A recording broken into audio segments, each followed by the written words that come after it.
Hello everyone. First of all అందరికీ happy friendship day. ఇది మేము గోరెంటాకు మాకు నియర్ బై ఉన్న మార్కెట్ దగ్గర తీసుకున్నామనమాట.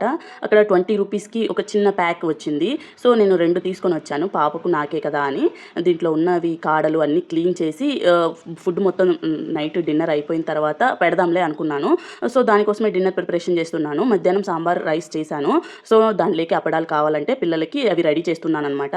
ఒక పక్క ఇవన్నీ క్లియర్ చేస్తూనే అది కూడా గోరెంటాకు కూడా బాగా కడిగేసి మిక్సీలో వేసేసాను. దాంట్లో ఉన్న డస్ట్ మొత్తం పోతుంది కదా, శుభ్రంగా కడిగేసి చిన్న మిక్సీలో వేసాను. అసలు వాటర్ వేయకూడదు. దాంట్లో ఒక తమలపాకు, జస్ట్ కొద్దిగా పెరుగు, ఒక 2 స్పూన్స్ పెరుగు వేసాను. నిమ్మకాయ కూడా ఉంటే వేసుకుంటే బాగా పండిద్ది అనమాట. నా దగ్గర అప్పుడు లేదు. సో, నేను పెరుగు వరకే వేసాను. ఇంకా ఆ లోపు అది కూడా మిక్సీ పట్టేసి పక్కన పెట్టే ఇంకా ఈ అప్పడాలు చేయడం స్టార్ట్ చేశాను అనమాట. మిక్సీ చూసారా ఎంత చక్కగా మెత్తగా పట్టిందో కదా. వాటర్ అస్సలు యాడ్ చేయలేదు. చిన్న మిక్సీలో వేసేసరికి బాగా మెత్తగా వచ్చింది.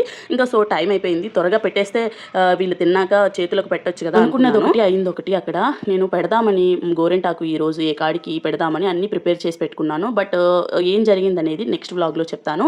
ఈ వ్లాగ్ మీకు నచ్చినట్టయితే సబ్స్క్రైబ్ చేసుకోండి.